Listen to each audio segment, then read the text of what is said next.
Hey guys, happy Wednesday, hump day. Oh my gosh, hard to believe we're halfway through the week. Welcome to the Fox 5 Live Zone. I'm your host, Guy Lambert. Thank you so much for joining us.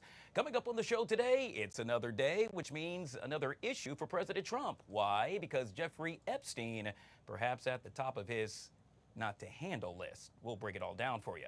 D.C. Mayor Muriel Bowser speaking out yet again with regard to RFK Stadium. We'll get the latest on that. And we're talking about the three names you should not, I repeat, should not name your children. Well, that according to an expert. All that and more coming up on the show. But first, how about we talk weather with a guy whose name we absolutely love. Tucker Barnes joining us. What's happening? Right here on the Live All right, Zone. Guy, my first question to you. It's not going to be RFK Stadium going forward, so maybe Guy Lambert Stadium? Ooh. Is it too early? If anything, Tucker Barnes Stadium. You have more fans than I do, sir. Maybe Barnes Lambert. No, listen, real quick, I'm going to do the weather, I promise. But I saw that Chad Ricardo tweeted something, and there are Commanders fans that are calling out your name. You know what? To Chad's credit, that happens to me as well. But real quick, someone thought Chad was me, and it happens to me all the time. I'm out, and someone thought I happen to be Chad. Not the case. We're two separate dudes. Well, you know what would be awkward if somebody thought that I was here. But it could happen.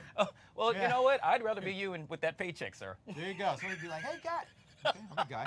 Hey, another hot and humid day. I'm trying to procrastinate, not share with you this stuff, because who wants to talk about 98 with the heat index 105? The good news is this is the last of the worst of it, if that makes sense. Thank God. Yeah. So we're already in the upper 80s. We're going to be in the mid to upper 90s for actual daytime high temperature-wise. But again, the heat index is right now in the low 100s.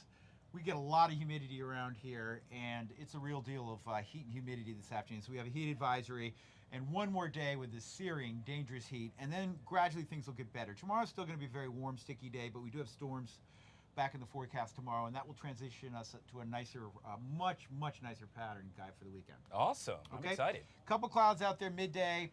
We are looking at one or two pop-up showers or thunderstorms this afternoon, but it will be minor, not major event. And as we get into the day tomorrow, see the rain showers out west of Chicago? Mm-hmm. That is a real cold front. Compliments of our friends to the north. They've been packaging that cooler and drier air. There's a factory up there. They make it, and they're sending it down to us. And we will see showers and storms break out tomorrow afternoon. Heads up, they could be slow movers. Remember, we had some flooding conditions this past weekend with some slow movers. Same kind of conditions setting up for tomorrow. So we'll have to watch tomorrow's forecast carefully.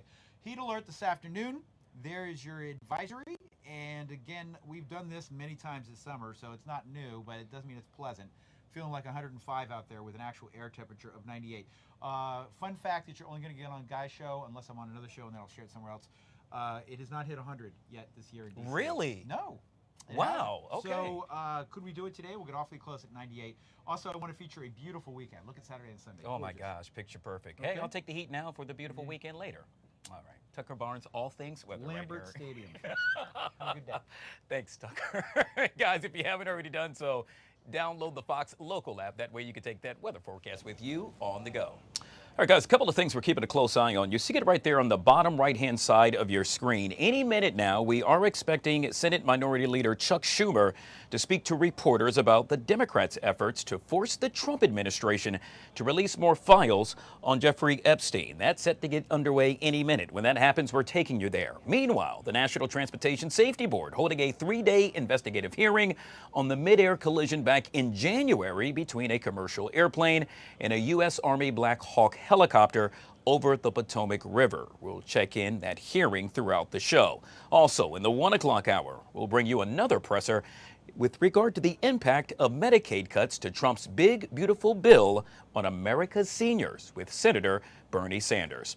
In the meantime, the clock is ticking, and in just a couple of hours, the Federal Reserve is set to announce its latest decision on interest rates, a decision President Trump hopes goes in his favor. Speaking of the president, all eyes remain on him yet again to see exactly what he will do with regard to famine in Gaza and the war in Ukraine. Joining us now to discuss this and so much more is U.S. Navy Captain retired and political strategist Armin Kurdian back here on the Live Zone. Armin, good to see you, sir, and welcome to the show.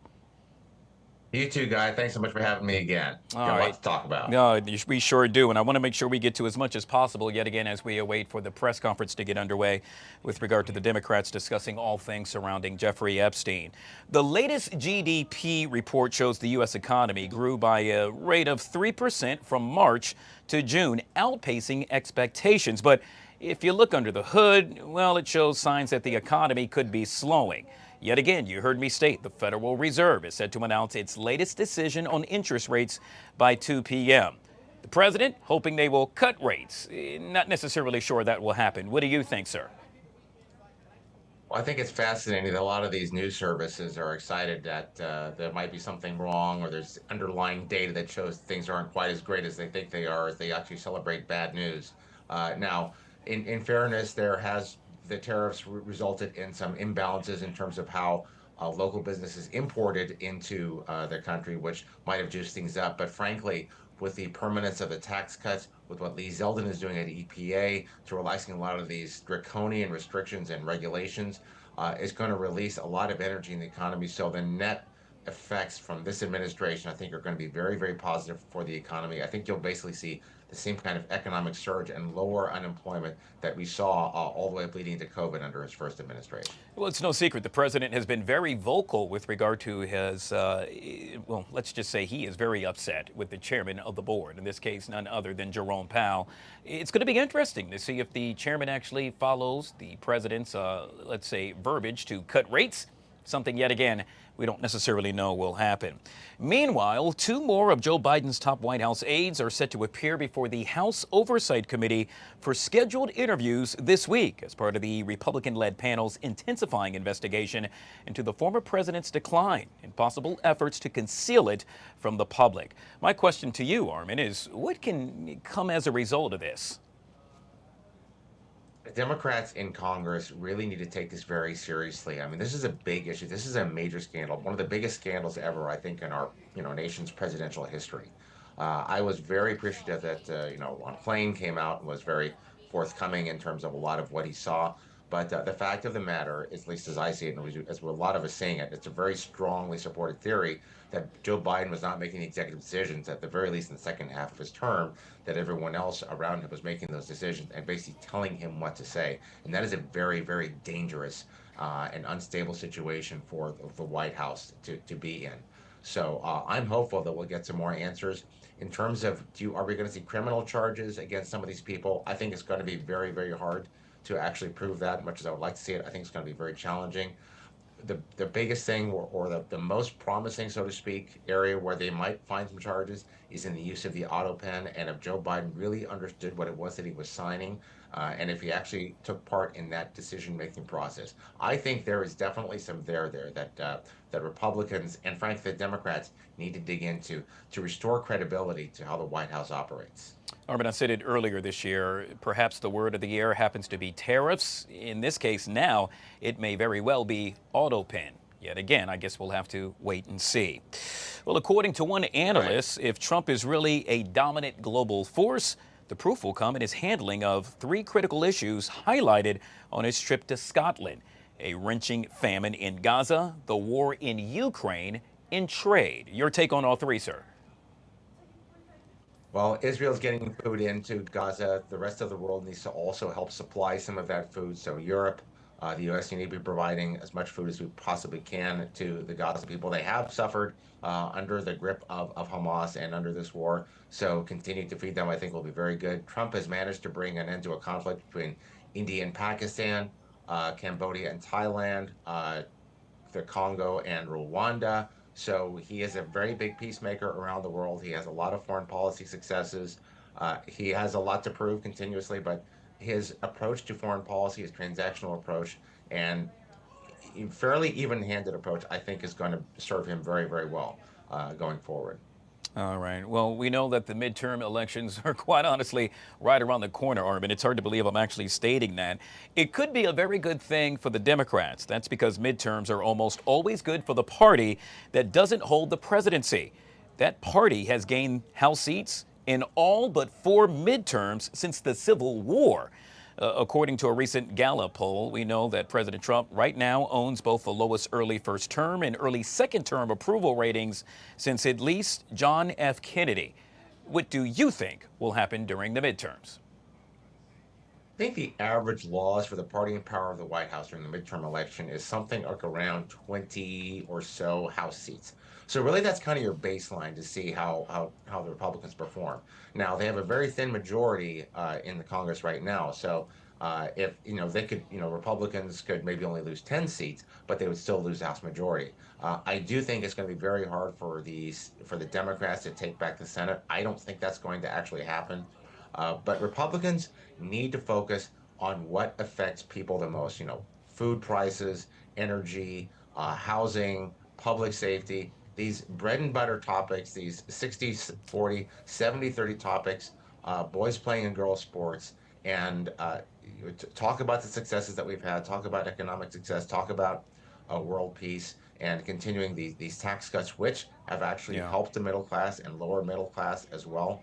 You focus on those basic issues, you have consistency of message, and the Republicans can possibly do very well. At the very least, in some of the purple and red states like here in California, the Democrats are going to go all out to win every single seat here. And as you know, I think the Republicans only hold about 20% of the congressional delegation for the state. Sure. Well, speaking of the Democrats, Armin, we now see Senate Minority Leader Chuck Schumer addressing reporters with regard to the Democrats' efforts to force the Trump administration to release more files on Jeffrey Epstein. Let's take a listen in. On the executive branch must comply. Our request covers all documents, files, evidence, and other materials in possession of the DOJ, the FBI, related to the case of United States versus Jeffrey Epstein. While protecting the victims' identities can and must be of top importance, the public has a right to know who enabled, knew of, or participated in one of the most heinous sex trafficking operations in history. Let me remind everyone of what's happened in recent months. Donald Trump campaigned on releasing the Epstein files. He broke that promise. In February, FBI Director Kash Patel promised during sworn testimony in his confirmation hearing he would, quote, make sure the American public knows the full weight of what happened. Well, that has yet to happen. A.G. Bondi said in February that his supposed, quote, client list, she said, was sitting on her desk right now to review. And she said that's been a directive by President Trump. 5 months later, we have zero answers, only more questions. What have we gotten since? Stonewall, evasion, lies. Trump was asked earlier this month if he had ever been informed whether or not he was mentioned in the Epstein files, and now we know he lied. He said no, but in fact he was told by the Attorney General in May that he was mentioned. And when the House had an opportunity to take votes on the Epstein files, Speaker Johnson skedaddled out of town, launching the Epstein recess. This is not complicated. After promising full transparency for years, every single time Trump, his administration, Republican leaders have had a chance to be transparent about the Epstein files, they've chosen to hide. The evasions, the delays, the excuses, they are not just odd, they're alarming. It begs the question, if there's nothing to hide, why all the evasiveness? Trump should stop hiding from the truth. He should stop hiding from the American people. So today, Senate Democrats took action. We're invoking federal law and using our authority as a check on the executive to compel transparency. That's why today's letter matters. It's not a stunt, it's not symbolic, it's a formal exercise of congressional power under federal law. And we expect an answer from DOJ by August the 15th. That's what accountability looks like. This is what oversight looks like. And this is what keeping your promises to the American people look like. I urge my Republican colleagues in the Senate, if you believe in transparency, if you believe Congress has a role to play in checking the executive, join us. Join us in calling for more transparency on the Epstein files. Because once there's transparency, the truth emerges. Because once we get the truth, we can have accountability, we can move forward, not just on this, but on many issues affecting the American people, protecting health care, growing the middle class, defending democracy. But none of that is possible if the public loses faith that justice only applies to some, not all. Senator Peters has taken a great lead on this issue as ranking member of the Homeland Security Committee, and I'm proud to call on him to speak. Thank you, Chuck. Well, thank you, Chuck. You know, the American people want and deserve transparency from their elected officials. On the campaign trail, President Trump promised many times to deliver that transparency by making the records in the Jeffrey Epstein case public. And now he is going back on that promise. This kind of reversal is what leads to distrust of elected officials. It also, we all know, it breeds conspiracy theories and misinformation. But the solution is very clear. Americans deserve transparency from congressional Republicans and the Trump administration. Our Republican colleagues are failing to conduct independent oversight of the administration and call for this information to be made public. Some have even publicly said they want to provide, and this is a member of the U.S. Senate, a Republican member, who said that they wanted to provide, quote, cover. Republican senators said it. They want to provide cover to President Trump after his reversal. And that's why my Homeland Security Committee Democratic colleagues and I are pressing the Justice Department to produce files related to the Jeffrey Epstein investigation. We are using very unique statutory authority that is granted only to our committee, to Homeland Security and Government Affairs. The statute that we are invoking requires the administration to hand over documents requested by any 5 members of the Senate committee. This letter demands that the Justice Department produce documents that Attorney General Pam Bondi and FBI Director Akash Patel have publicly already confirmed they have in their possession. We all know, in fact, that the Attorney General said, quote, she said, they're sitting on her desk. It should be pretty easy to turn over documents that are sitting on the Attorney General's desk. It's certainly disappointing that we have to take this action to hold President Trump to his word, but we believe that providing this transparency is what is best for the American people. Joining me on that letter and also working in his own right as the ranking member of the Permanent Subcommittee of Investigations as part of my committee is Richard Blumenthal. Thank you, Gary. Senator Blumenthal. Thank you. I want to thank, first of all, Senator Schumer for his leadership and Chairman Peters, Ranking Member Peters, for taking the lead here as well. This letter has the force of law. This letter invokes a statute that has been little used because it has been unnecessary in the past to enforce transparency. It's necessary now because this administration is stonewalling and stalling and concealing. And the American people are rightly asking, what do they have to hide? What's at stake here is not just the president's promises, although they are absolutely clear when he said, quote, President Trump says he will declassify the 9/11 files, JFK files, and Epstein files, end quote. That's President Trump. What's at stake here is more than the president's promises. It's the credibility of our justice system and the question whether there was proper criminal prosecution, whether it was complete and full, whether it was accurate, and what additional facts the American people are entitled to know. What's at stake is also the victims. This crime by Jeffrey Epstein and Ghislaine Maxwell was not a victimless crime. It was not just about money laundering. It was not just about lying to the government.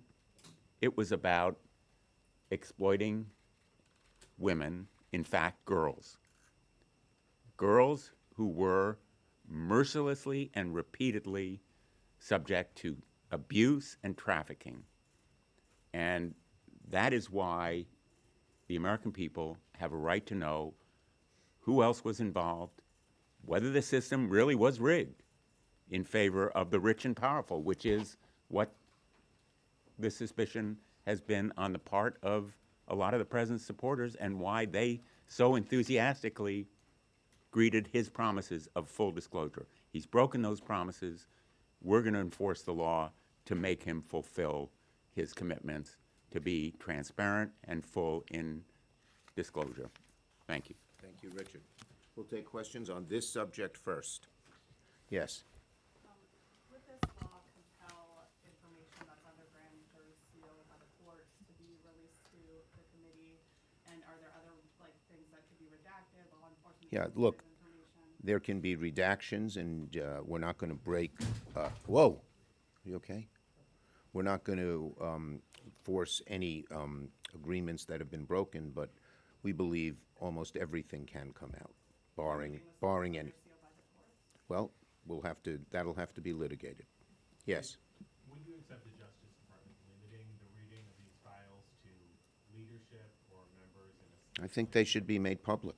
I mean, certainly to the Congress and to the public. Public has a right to know. Including the interviews that were done recently with Maxwell in the last couple of days. All the notes that were taken, any recordings, should be made public as well. And, you know, the redactions that Senator Schumer mentioned are standard operating procedure in the Department of Justice when it does a report based on an investigation. It's rare, but it's not unusual.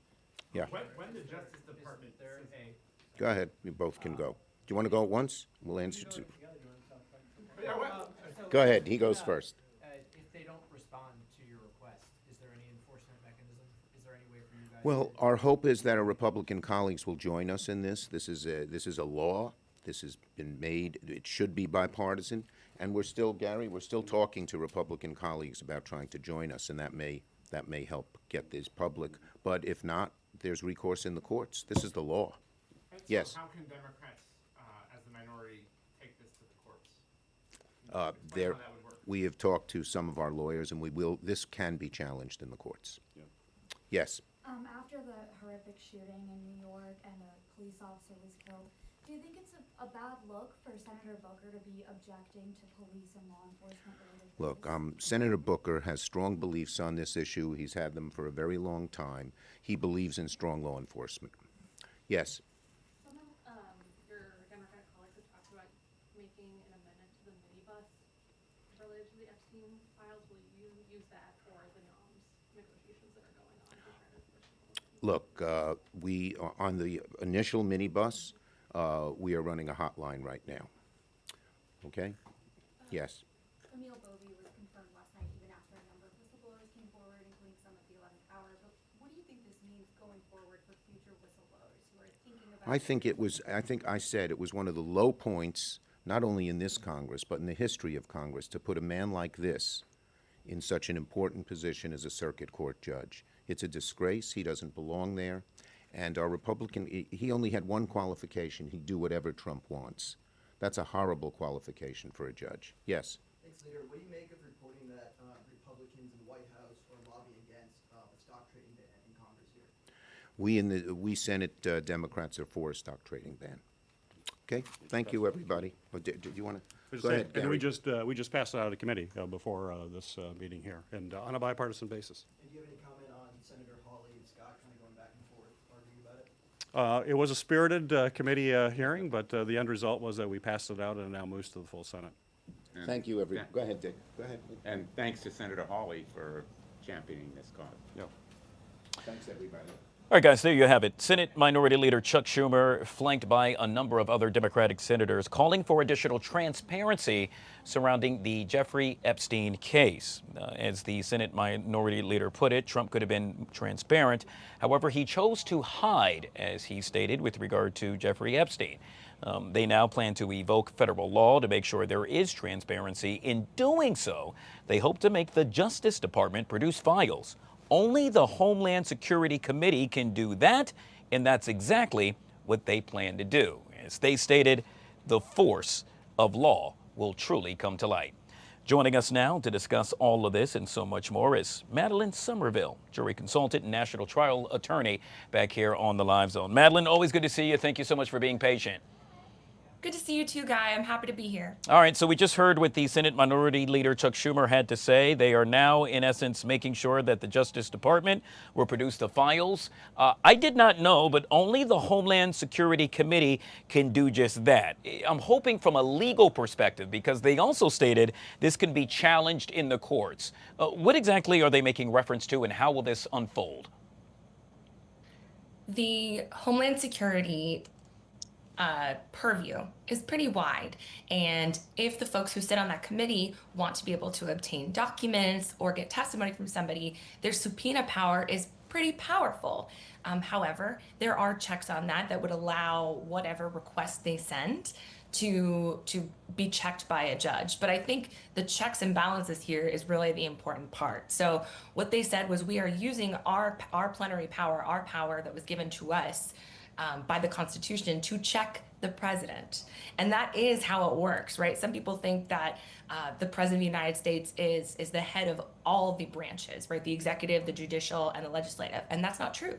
The Supreme Court is the head of the judiciary branch, right? And there's the president of the Senate as well. So his authority does not extend to all the different branches. And so what Chuck Schumer just said, Senator Chuck Schumer, is we are exercising the power that we have to be able to request those documents. And that power is pretty large, but again, can still be checked by the judiciary. All right, let's move on to the Department of Justice that we now know in late night court filings gave federal judges additional information as part of its efforts to get grand jury proceedings related to notorious sex offenders. Of course, I'm making reference to Jeffrey Epstein and Ghislaine Maxwell unsealed. Maxwell wants immunity if she testifies. The question is, will this will happen? And we could really break down check by check what she's asking for. The issue here, I think, is actually more of a political one than a legal one. And as a strategist, I'm looking at this and saying, okay, what's going to be the major problem for President Trump if he decides to grant her any sort of immunity or commute her sentence in some way? Because it's not all or nothing, right? He could reduce it. And the issue here ends up being that the part of his base that's challenged him is frustrated because they feel like there's a two-tiered justice system. They feel like there's no justice if people at the top commit crimes, if they do something wrong. And so giving her immunity when she's somebody who is at the top, I think would frustrate his base even more. So if he does do that, it's almost impossible for me to think that that's not being done on purpose. There's not some motive behind that's separate and apart from everything that we're seeing here. But legally, right, from a legal perspective, if you're looking at all of the reasons why she would want immunity, right, or why he would give it, she could show up at the hearing and plead the fifth. She has to show up because she's been subpoenaed, but she could show up and plead the fifth. And so in order to avoid that, they're going to try to offer the carrot a little bit to see what they can get done. So, Madeline, one of the things that she's stating that would have to happen in order for her to move forward would be that the interview cannot happen at the correctional facility where she's serving her sentence. I'm going to ask you why. My initial thought happens to be it's all about the optics. You don't want to have, let's say, bars, what have you, behind you as you go about to testify during this hearing. Am I correct? For sure. It's definitely about the optics, always. And that usually it works for Trump, too, because he's a guy who's all about the optics and the message that it sends.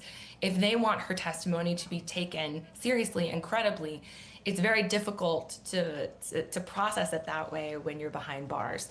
Besides that, she just wants to get out, right? If I were her in that situation, or, you know, heaven forbid, but if I were her in that situation, I would want to get out too. So you're really just trying to get every piece of leeway that you could possibly be granted, but it's also about credibility. She also stated that she would want the questions in advance and, quote, surprise questioning would be both inappropriate and unproductive. Yet again, it appears of not necessarily stacking the deck, but making sure she's well versed with regard to what she would have to address. Yeah, so I actually agree with that piece, and here's why. Because if she shows up to a congressional hearing and she starts talking and then they say, okay, well, tell me more about that. And she could say, I'm not prepared to answer that question. If she knows what the questions are ahead of time, then she can't claim I'm not prepared to answer that question. So it actually ends up working out in the government's favor to let her know what to expect in the hearing, because then she can't just say, you know what, I didn't look at the files that I needed to, or I hadn't thought about that. You have to have made those efforts prior to coming in, and that you have no excuse not to. Yet again, Democrats now calling for the Justice Department to produce files with regard to only the Homeland Security Committee actually having the power to do so. And we'll see how that will unfold over the next several days and or weeks. Madeline, while I have you here, I want to address a number of other legal issues, if you will, surrounding politics. And this one could be viewed as being somewhat light, but, well, if you happen to be a fan of Beyonce, that's not the case. President Trump now calling for former Vice President Kamala Harris and the celebrities who endorsed her presidential candidacy to be prosecuted, that including Beyonce, Al Sharpton, and Oprah. A number of critics and legal analysts have come forward and saying that he doesn't have a leg to stand on. What's your take on this? He does not have a leg to stand on. I have done some research a little bit into this topic, and it looks like the money that exchanged hands here, which was supposed to have been a problem, right? Because they shouldn't have used campaign funds to pay for this endorsement. It was actually just to pay her people for the production for the show that they were putting on. That's completely legal. It's backed up by all the documents. He does not have a leg to stand on when it comes to any of those claims. Now, to me, what I think is going on here, remember how we talked a minute ago about his supporters being frustrated that there's a two-tier justice system, Sure, and they want to see justice for the people at the top, or against the people at the top. I think that this is an effort to quell those feelings amongst his base. And who's bigger than Beyonce and Oprah? So if he's trying to get accountability from, even though I, as a lawyer, don't believe they've done anything wrong, if he's trying to get accountability from people at the top to try to satiate his base, I think this is a way to do it. All right, we'll end this segment with this, and that happens to be the president. We're now getting word, possibly, maybe, could it be, well, could very well look at pardoning the music mogul known as Sean P. Diddy Combs, while the rapper awaits his sentence in October. Now, the presidential pardon, correct me if I'm wrong, Madeline, would let him walk free from imprisonment immediately. Is that the case? Yeah, it is the case. And Guy, I know you and I stuck together through the whole trial. We talked about it quite a lot. And I think that, again, this would be a major misstep on President Trump's part if he were to do this. Again, his base wants people at the top who've done things wrong to be held accountable. And so if he does do that, I think he's going to frustrate his base even more. He does have the power to be able to do it, and that is a talking point that he can keep putting out there. If Diddy is in his corner, right, perhaps it's because he's trying to rally people behind him who are powerful, who might be able to do some good for him. But at this point, I think the people that are in his corner need to see justice happen in terms of people who commit crimes at the top. And I don't think anything but that is going to satiate the base. Yeah. Madeline, just a zinger really quick. Obviously, we have seen the president wield his power, if you will, with regard to pardons. I can guarantee you there are some now stating they don't want this to ever happen again, meaning someone, just one individual to have that power. Is that a possibility? Could we somehow, some way, some form, some fashion have lawmakers and or legislation come forth so that the president no longer has the power to provide pardons? I guess so. I think I would have to do another brush up on my constitutional law. Technically, right, we've got lots of amendments to the Constitution. Who's to say that we can't add another one? I think that that's possible. But again, actually, this goes full circle back around to what we were talking about at the beginning, which is checks and balances. I think the issue here is perhaps the executive branch has too much power. Perhaps it overrides the will of the people in some ways. And actually, little side history note, Thomas Jefferson actually said that the Constitution should be revamped every 19 years. Wow. So it's just something interesting for your viewers to think about. I know I often give them history lessons. Yeah, well, I got to tell you, that's one history lesson a lot of folks will continue to mull over. But yet again, we have been speaking with Madeline Somerville, trial attorney extraordinaire, kind enough to join us right here on the Live Zone. Truly appreciate your time, Madeline. Thanks so much, guys. See you soon. All right, we'll chat soon. All right, guys, yet again, following two developing stories in the 1 o'clock hour, we will have the latest with regard to a press conference on the impact of Medicaid cuts in Trump's big, beautiful bill on America's seniors. That will be with Senator Bernie Sanders. However, right now, we'll take you to the National Transportation Safety Board, holding a 3-day investigative hearing on the mid-air collision back in January between a commercial airplane and U.S. Army Black Hawk helicopter. Let's take a listen in. A 30-foot scale error and a 25-foot barometric setting scale error. You would combine those through a method called the root sum of squares, and you would get roughly, that's a 39-foot expected error range for And those. how- So some of them are additive. Yes, ma'am. Thank you. For what the pilot is seeing, are any of these additive? Yes, ma'am. So the instrument errors, and those are the ones you're verifying on the ground when you do the pre-flight check or when you do the pedostatic check. Then you have to, when you take off in flight at a particular flight condition, you have a position error, a static position error, and those are additive. They can be different, so one can be positive and one can be negative, and they can cancel each other out, or they can add to each other, but they are additive. Okay, and does it depend, could it be different by helicopter, or is that fleet-wide? Yeah, ma'am. So the instrument error would be different by altimeter. So the By right side and the altimeter. left side altimeter could have different instrument errors. It's just a random, it's a mechanical error inside the device. But the position error, so for example, the position error at a particular airspeed for a particular flight condition is the same for all the helicopters. Okay, thank you very much. I will ask Member Graham next. Member Inman. Mr. Rosenberg, is your department or your agency, are you responsible for all updates in regard to even maintenance, or is it just flight standards? So my organization is the Utility Helicopter Project Office, and so we're responsible for acquiring new Black Hawk helicopters, and then we coordinate with our life cycle management program, the AMCOM, Aviation Missile Command, on the sustainment of the aircraft. And so we do not have maintenance standards that we own. We're an acquisition organization, not an operational organization. if that So you makes buy sense. stuff, you don't use it? So we buy stuff, and then we work with our sister commands to make sure that it's used in accordance with the acquirer's maintenance procedures. Okay, so you're in charge of acquisitions, is that right? Yeah, so we're part of the Assistant Secretary of the Army for the Acquisition, Logistics, and Technology. And so we are the acquisition arm of the Army. So just help me understand this then. Why does the acquisitions department issue airworthiness directives? So the acquisition, we do not. We get them from our independent airworthiness organization. So AMCOM. You keep pointing to the gentleman to the I'm sorry. right. So Mr. Bradham is my chief airworthiness engineer. So But he reports to you, right?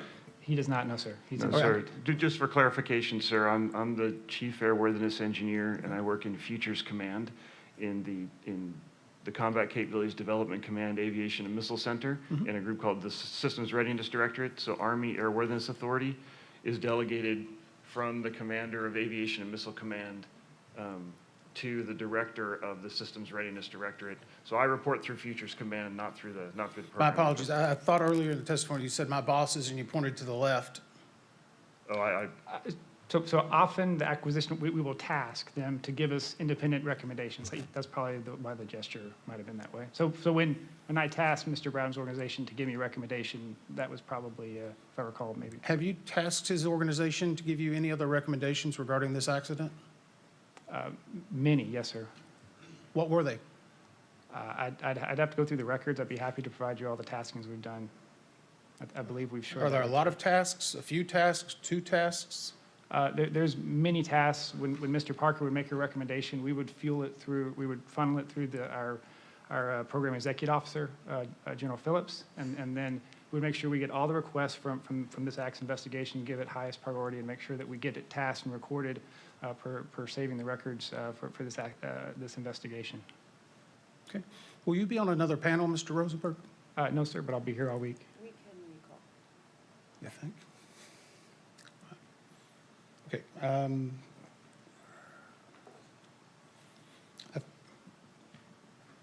going to be done for. Well, okay. I have a few just that I want to make sure I get back to. For Sikorsky, what's the prime item developments? What is a prime item development specification? That is the document which, with the government, conveyed its requirements to us. Okay, and when you're doing testing and you certify your, it goes through design and certification, correct? Your helicopters? It's designed, and then we provide the reports. Ultimately, the Okay. Army. Yet again, we have been taking a look at the NTSB hearings surrounding the DCA mid-air collision.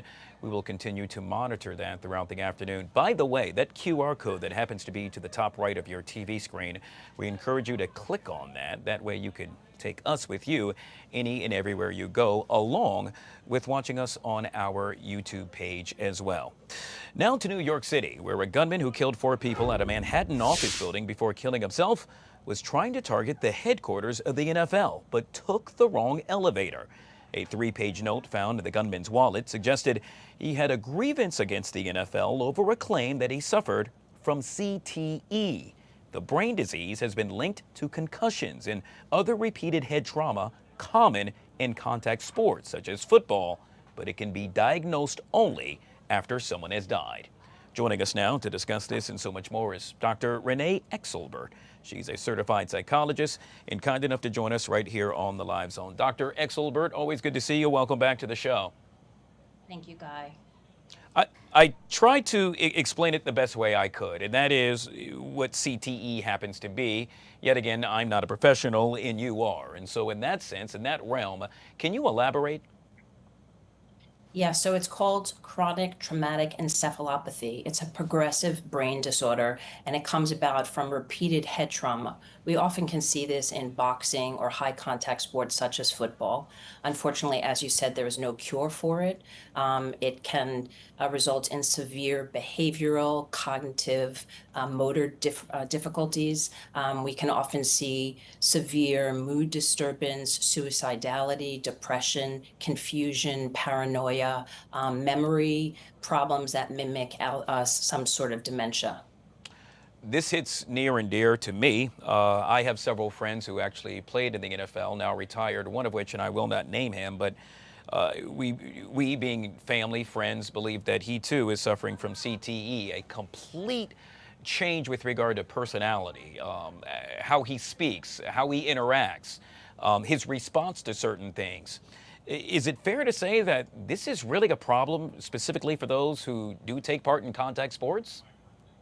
Unfortunately, it is a severe problem. Because we can't diagnose this until post-mortem after somebody has died, there's a selection bias in terms of what brains we've actually been able to study.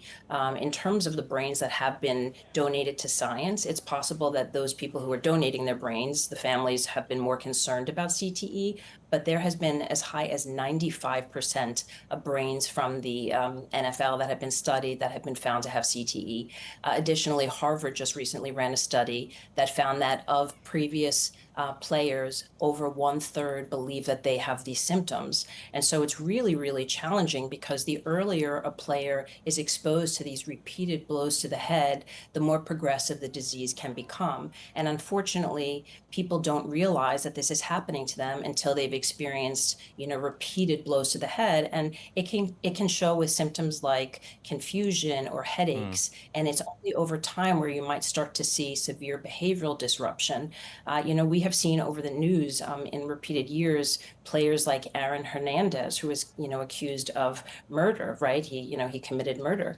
He actually was found to have CTE, and believe it or not, O.J. Simpson at one time had also remarked that he thought that he might have had CTE. Wow. So there is this predominance of these players who have experienced this, and unfortunately, the longer somebody is playing, the more at risk they become. Dr. Exelbert, yet again, I don't want to make this about myself, but I feel my experience, perhaps many others would want to have a better, more clarity, if you will, and perhaps you could provide just that. And that is, I attended a UFC fight and was lucky enough to sit cage side, next to the doctor, if you will. He said to me that that happens to be one of the safest sports with regard to contact sports. And I looked at him and said, dear God, there's blood splattering all over. He said, Guy, it's not the initial hit. It's when you have a concussion and then you get hit again. Would you agree with that? Well, it is when somebody has experienced repeated hits. That is actually true. But whenever somebody has experienced a blow to the head, whether that's in the military or a car crash, they're always at risk for a brain injury. And we do look at, the repeated exposure to that. And in these high contact sports, it's often inevitable, which is why, we're looking for things that, include greater protection. The NFL, it was only in 2015 that the NFL actually acknowledged a direct link with CTE and playing the sport. And so they have done things to try and help athletes. They do have now what they call guardian helmets, which is like a larger piece that goes on top of the helmet. They are talking about, players not being able to go back immediately after they've had a concussion, longer medical evaluation. They are talking about penalties for direct head contact. In terms of the boxing, we actually first learned about CTE through something called punch drunk symptom, which came from boxing years ago. And it's because over time, somebody starts to develop this short-term memory. They're confused, they're disoriented, they start to become aggressive, anxious, depressed, suicidal. And so these things do happen over time. And as I said, the earlier somebody is playing, even Aaron Hernandez, he started playing at 5 years old. The longer somebody is exposed to this, the greater their risk. I have said this time and time again, and this is coming from arguably one of the biggest football fans on the planet. That happens to be me. We will not see the way football is played 100 years from now. It is the modern day gladiator sport, if you will. If there's proof that it's causing brain damage from a societal perspective, I just don't see us moving forward with this. Just my opinion. What role do you think public awareness campaigns should play with regard to educating people about CTE? Well, I think that we're starting to see parents at the earlier levels becoming more concerned. That's why, flag football is becoming more popular. I do think that parents need to know that when their children are involved in any high contact sport, whether it be hockey or even, for girls, whether it's, any type of blow to the head, people should be wearing helmets. So parents in general need to be aware of these. Players need to be aware that if they're experiencing any kind of headaches, they should be talking about it. They should be taking time out. Coaches need to be more involved. So we do need to be having a greater education in terms of, what people are aware of in terms of symptoms. And we really do need to be really taking these interventions quite seriously. It's not just about, you have a concussion, give a little time and then you'll get back. It's really, really important that there's chronic neurological evaluations and that we're starting to observe over a period of time what is happening to somebody. And we're really starting to be aware of, how many times they're being hit, how long they're playing. That sort of thing, because it is something that is, chronological and pervasive and that you're not really aware of until a longer period of time. Well said. Yet again, we have been speaking with Dr. Renee Exelberg, certified psychologist, kind enough to join us on the Live Zone. Truly appreciate your time. Thank you so much for coming on the show. You Guy. All right, guys. Yet again, we will take you back to the NTSB hearing surrounding the DCA mid-air collision as you watch it live right here on the Live Zone. Technology, they're mechanical instruments compared to newer air data computers and more modern technology. So knowing that based on our testing and just based on experience that these older technologies have these limitations that can create larger altitude offsets between indicated altitude to where the helicopter is actually at. What sort of considerations would the Army have for when flying in the national airspace system where pressure altitude accuracy is crucial?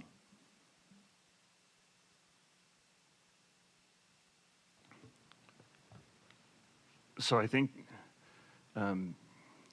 there's a question about the size of expected altimeter error versus aircraft separation when you're talking about a route like this in the national airspace, and I think that's not.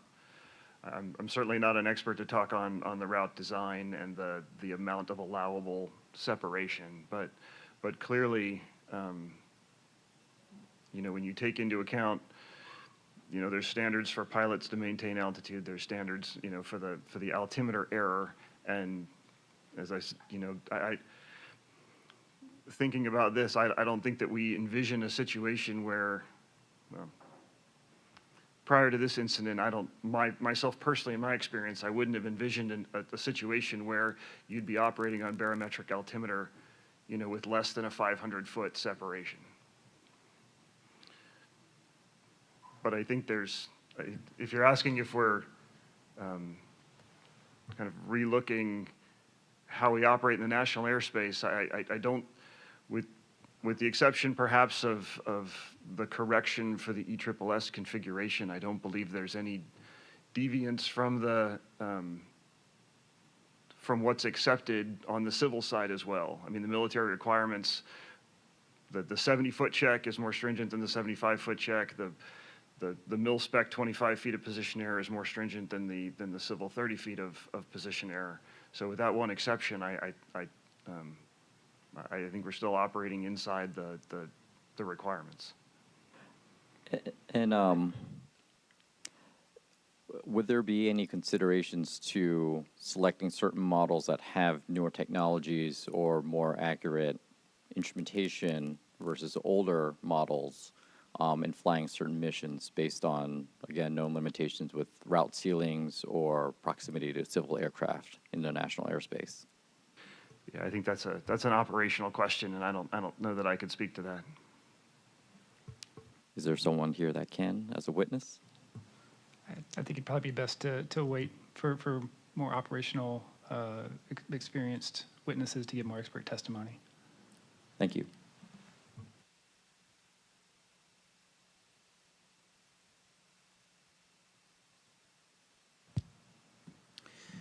Yes, just one follow-up question. Mr. Rosengren or Mr. Bradham, given your knowledge of the various electronic devices on the UH-60L model, are there systems that are currently installed that record the helicopter's position in either radar or geometric altitude over time that could be used for operational data monitoring for safety assurance purposes? So we do include the radar altitude in our parameter data and the flight data recorder and the HUMS data, so that can be used. We don't record the GPS data. Okay, and does that, where do those data go? So that data goes to the same places as the flight data recorder and the health and usage monitoring system. I'll call it a card, PCMCA card. So those are downloaded to that integrated vehicle health monitoring system. Okay, but who receives those data? So those are downloaded after mission day, as I mentioned before, by the operational units, and then they're uploaded to the cloud so that we can access it as an Army enterprise. Okay, so at a higher level, the Army monitors those data? The Army has access to it at a higher level, yes, as well as operationally. Could those data be used to determine if battalion helicopters are exceeding the maximum altitudes on the DC helicopter routes? Yeah, so the information that's recorded, so you have radar altimeter that's recorded, but you don't have terrain being recorded, which you would need. The recorded pressure altitude out of the system, it's very difficult to map the recorded pressure altitude to the pilot's barometric, what the pilot's actually physically seeing. So the recording in the HUMS system is not recording from the pilot's altimeter the way the transponder is. You're recording from a transducer that's on the same static line, but not connected to that instrument. So although they have some of the same errors, the instrument error that's in the pilot's instrument and the error that's in the transducer recorder path, those are different sets of errors. Yeah, and so in some cases, when those errors are close to each other, you get good agreement. And in some cases, when those errors are not close to each other, you get significant disagreement. But unless you have a reference measurement, you can't parse that out. Yeah, I'm not asking about comparing the two types. What I'm asking is, does it contain, it sounds like it does record radar altitude. Does it record position? It doesn't record latitude and longitude. Is that what you mean by Yes. position? No, but it does record the parameters needed to reconstruct the flight. However, you do need a known data point. As our NTSB friends did here, they knew the data point that we took off from on on the flight, and so they were able to reconstruct the May 15th flight from that known data point. But it doesn't Okay. include absolute time or absolute position. So it would require considerable analysis. It would require considerable analysis and considerable note-taking on at least a known reference point. All right, thank you. Yes, sir.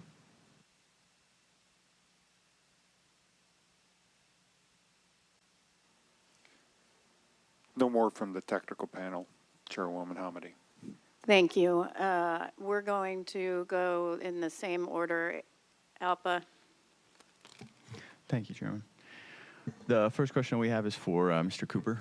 If barometric tolerances were tightened, would Sikorsky be able to support modification to these systems used in rotorcraft, even if it required retrofits or redesigns to the pitot-static systems? For which model? For any. But specifically in this case, it could be, you know, the Lima or the Micro going forward, whatever it might be.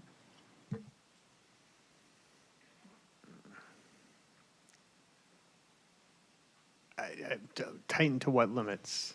If they were just tightened, say, we'll give you a number, say, plus minus 50 feet or something for field elevation barometric altimeter checks.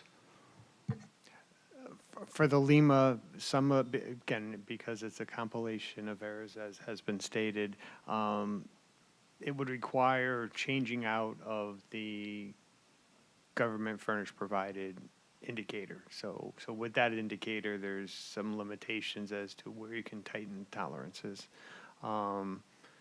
For the others, it is plausible that we could analyze requirements and determine alterations to the probes. So plausible, but again, we would need the exact requirements. It's kind of hard to provide an answer, you know, for just a broad. Of course, but so you're saying it would be possible, but it would have to be analyzed. Yes, and the configuration, like I said, the external storage support system configuration has a larger error, and you know, need to understand how that applies also. Thank you. Next question for Chief Warrant Officer Lewis. In your opinion, should any considerations be given to using different helicopter model types and low altitude routes located in congested areas? As I stated before, I've flown the different variations that the Army has of the Black Hawk. I have not flown in the DC route structure. I have flown both the Mike and the Lima in low altitude, and based on my experience and not having flown here, I don't want to make a recommendation. I feel it's outside of my experience of which one's best suited to fly here. Okay, understood. Thank you. That's all from Alpha. Thank you, FAA.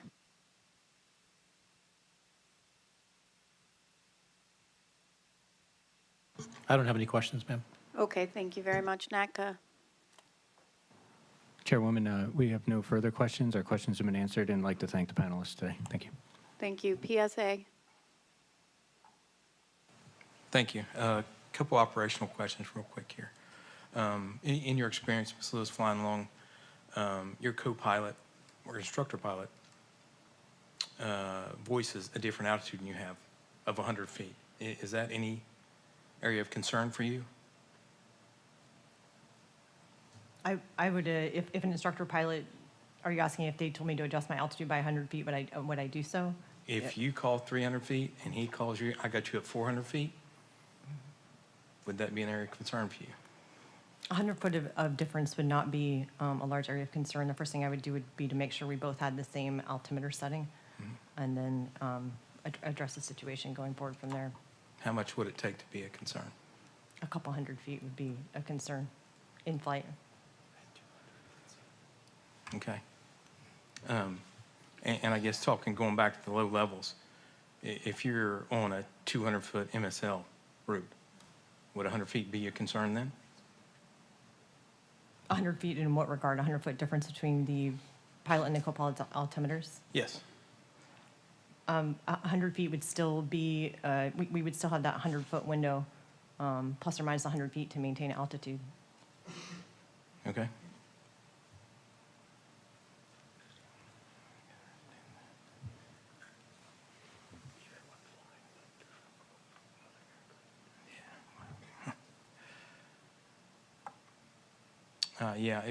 Sorry, my next question. An example you were given by the tech panel You said if the barometer was 160, red altimeter displayed significantly higher, over 200 feet, you would continue to rely on the barometer to conclude you were below 200 feet.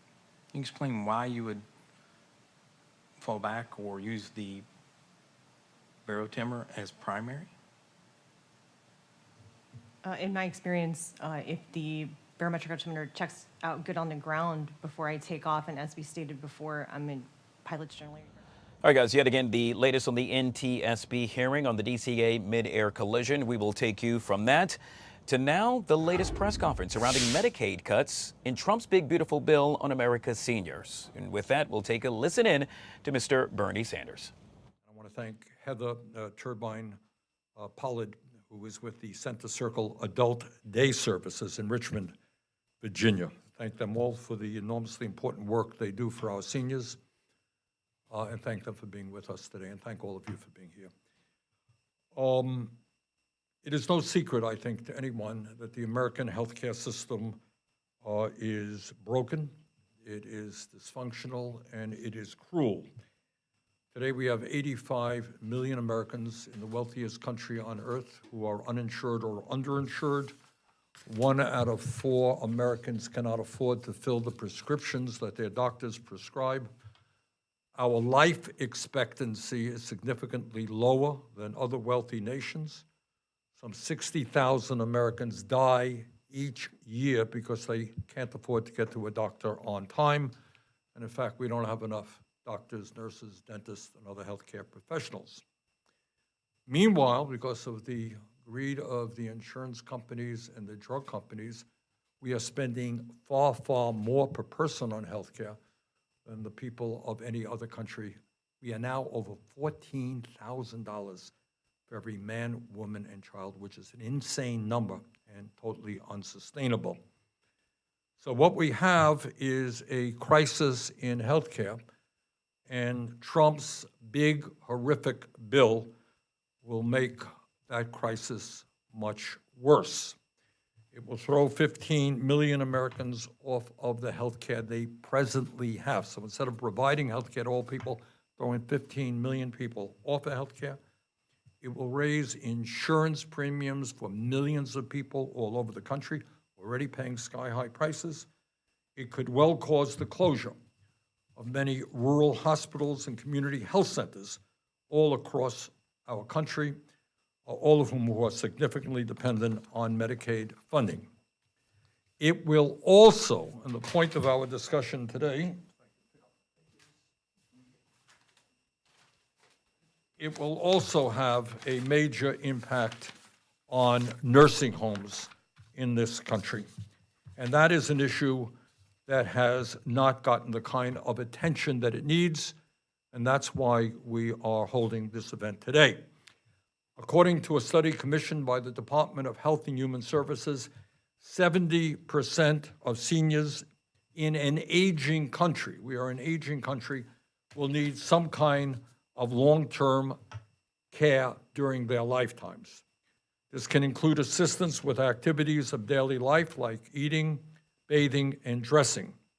In some cases, family members can provide this type of care, but it requires from that family member enormous time, effort, and skill.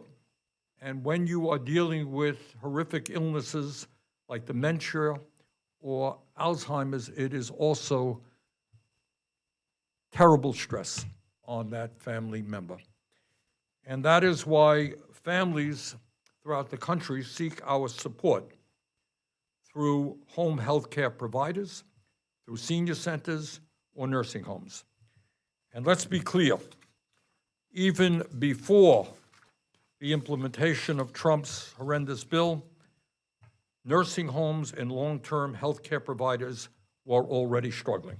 All right, so it's not like we had a great situation.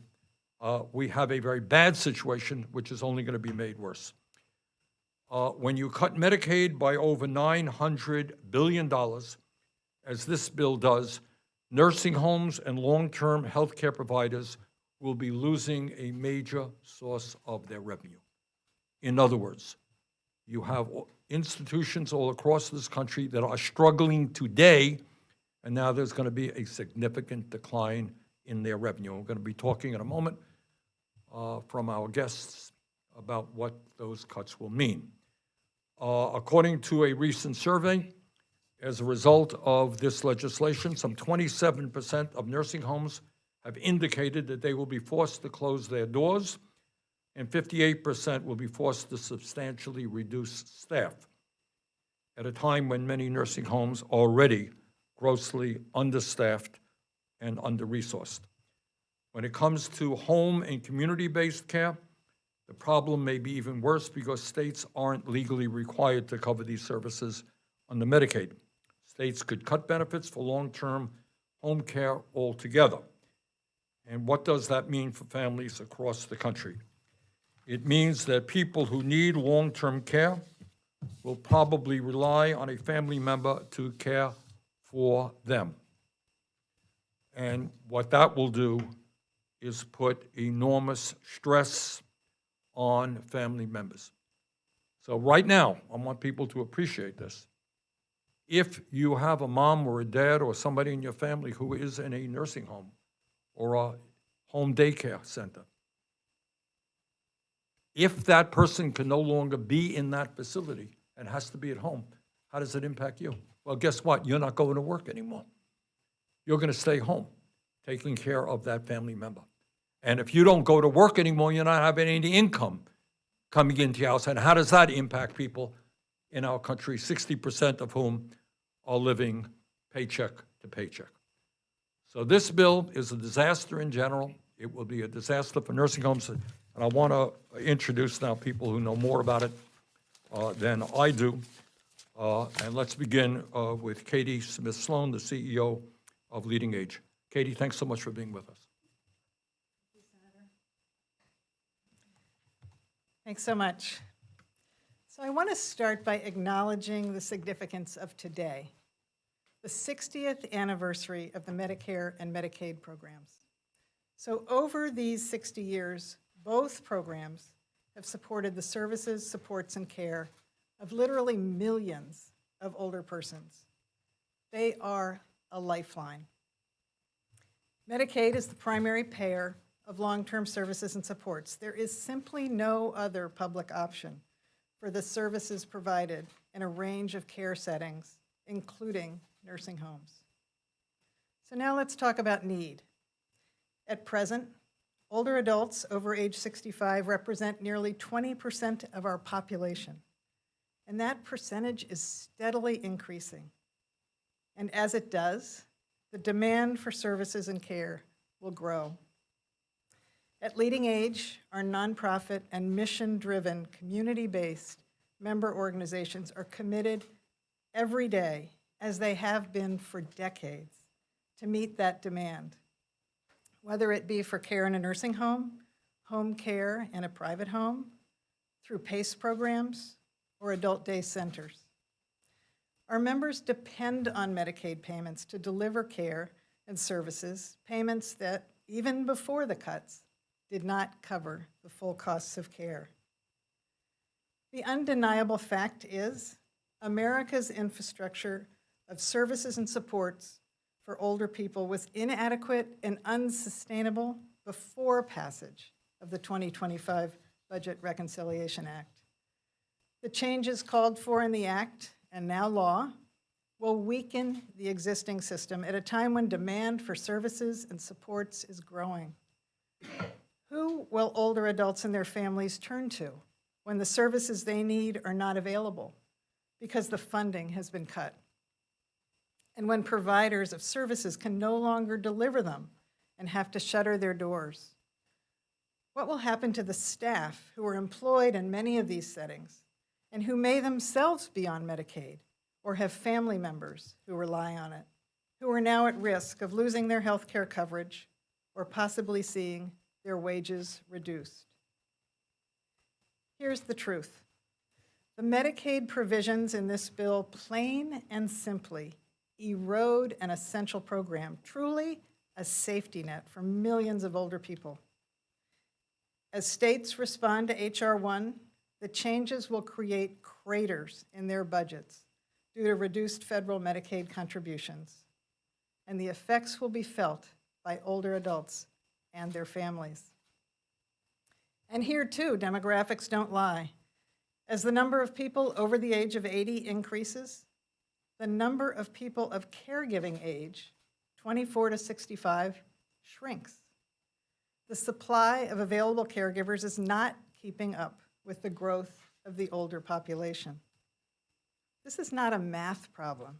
This is a reality that directly impacts our families, financially, emotionally, and practically. Out-of-pocket costs, time away from work, or even lost jobs. Medicaid cuts, which have been framed as a cost savings, will result in an enormous expense to America's families. Today, I'm joined by two leading age members who will share the impact of H.R. 1 on their services. While aspects of the impact are yet to be discovered, what we do know is that this legislation will establish more hurdles for providers, whether through shortened retroactive eligibility or limits on the provider taxes states rely on to fund Medicaid, or by the financial decisions states are forced to make. We can only look to history to understand this. Historically, states' response to budgetary pressures have been to cut Medicaid eligibility, to shave benefits, or to cut provider payments to cover the costs of delivering care, which means fewer dollars to pay staff. Workforce challenges, for a variety of reasons, are long-standing in our sector. These cuts will only make it harder for our nonprofit, mission-driven members to be competitive in the employment marketplace. Most of us, I imagine, hope we will never have to rely on services, supports, and care as we age. But the reality is, most of us will. At Leading Age, it's our belief that we have a moral and a practical responsibility as a nation to ensure everyone can access services, supports, and care that they need when they need it. Medicaid exists for this purpose. With the changes in the recent bill, the fundamental purpose has been shattered. The protection, not the destruction, of our nation's safety net infrastructure and the services it supports must be our priority. Thank you.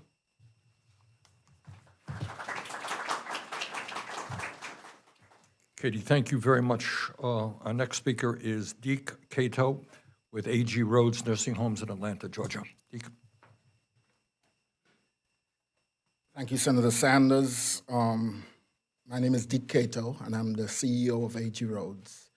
The story of AG Rhodes, which I'm going to tell you all a little bit about, is, I think, very interesting. We're a nonprofit organization, and we serve mainly these individuals that are on Medicaid, and we've done that for 121 years. So 70% of who we care for are on Medicaid. Medicaid has become and is the backbone of our healthcare system. For aging and senior services, it is the healthcare system. It is the only payer, or the only real payer, of long-term care. So that 70% that I told you about that are on Medicaid, Medicaid is the only payer for them. And we are already vastly underpaid from Medicaid for taking care of them. So any cuts, any changes, whether you disguise it as adjustments, is going to have a very immediate impact. And it's an impact that I cannot imagine what we're going to see in a few months from now. If these individuals are in any way displaced, if services have to be adjusted, services that are not now required, but that good providers, like leading age providers, go above and beyond to do. If these changes go to play, think about the staff that care for these individuals. Many of them do that for a love, for caring for other individuals. They are going to be impacted by this as well. I hear a lot of misnomers out there. One very big one is that individuals living in nursing homes who were not working before, they choose to come to a nursing home. They were not productive working citizens. Totally untrue. We serve about 1,300 individuals a year. I don't know not one of them that wasn't a teacher, that wasn't a nurse, that wasn't an engineer. They have worked most of their lives, and now they're sick, quite frankly. They're ill, and they've spent their money down because of that illness. So Medicaid in the nursing home setting has become not only who pays for them to live with us, but who cares for them medically, who takes care of their medical needs. So my purpose today is just that, hopefully to speak from my heart and hopefully speak to other people's hearts. This is certainly not about politics. It is about policy and what is and should be sound policy in a society that is aging, that we should be preparing for more of those on the rolls. And coming from a sector, coming from an industry that I think we've been beaten up recently. You know, whether it was the threats of a staffing mandate, I'm glad they have at least been postponed. Whether it's the threats of immigration now, which in my case, 35% of my staff are immigrants. And then now on top of that, I would say the threat to our main payer source that keeps nursing homes open.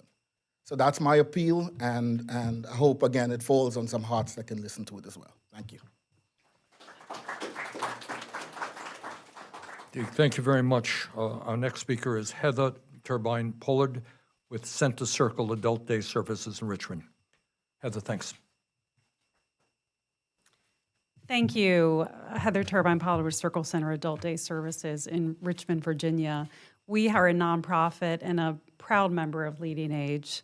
And really, I'd like to talk about the unique niche that places like Adult Day and in-home and other support services that fall outside of nursing homes, but are community-based. So these are home and community-based services. As the senator alluded to, these are electional and optional services for states then to dole out to local communities like me. It's a critical component. Our nonprofit, which is 50 years old, has been caring for largely moderate to severe dementia, those who are living with dementia and Alzheimer's, but are choosing to stay home, right? They're a community-based model that lets all of us, which is what I want and what you want probably, to age home as long as we possibly can. And so we serve 130 older adults at our facility. Medicaid is a large part of that. And currently, the reimbursement rate for the state of Virginia for Medicaid is $64.17. It is $150 a day for me to deliver that care. That is a math problem. And it's critical, and we're working with Leading Age on increasing that state reimbursement.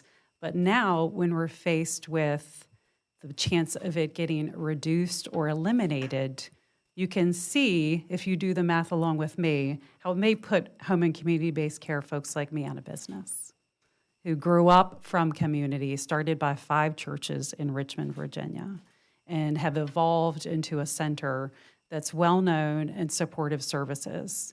Senator Sanders talks about the caregiver, and it's so important. I could probably ask you to raise your hand or think to yourselves as you're watching, who of us knows somebody with dementia or Alzheimer's who we've cared for, right? We all have been touched by that. And so these caregivers are burdened with that. They're also working. 60% of our caregivers work, and they need a community-based option by which to send their loved one. So Adult Day, though it's little known in the long-term care services continuum, is a social model that offers health monitoring, a very important part of a staff that's well qualified to deal with dementia-friendly practices and education. We are an extended member of that family. Community-based care models like ours are extended care for families. So a very critical part of the component at a time when some others in front of me said we should all be turning up the dial on all the services across our continuum that can support older adults and their caregivers, caring for them as they age. It's not the time to take that away from folks. So thank you for the opportunity. Heather, thanks first. Let me start off. I think we'll have some questions coming. I want to start off with a question myself. Because I can't imagine that there are too many jobs more difficult than taking care of people with dementia or Alzheimer's. Can somebody say a word? What does that take out of, what does that require out of a caregiver?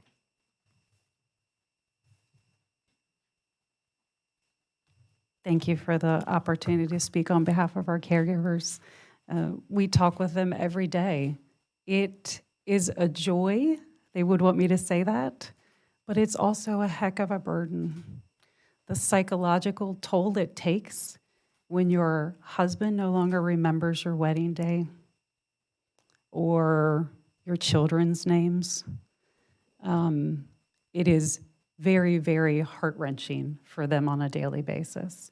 And you can imagine sitting in that space with, what am I doing? Am I doing the right thing? In addition to some of the behaviors, once you've met someone living with Alzheimer's, you've met one person living with Alzheimer's, right? My grandmother resorted to German, her tongue, which she never spoke to us, and completely forgot English.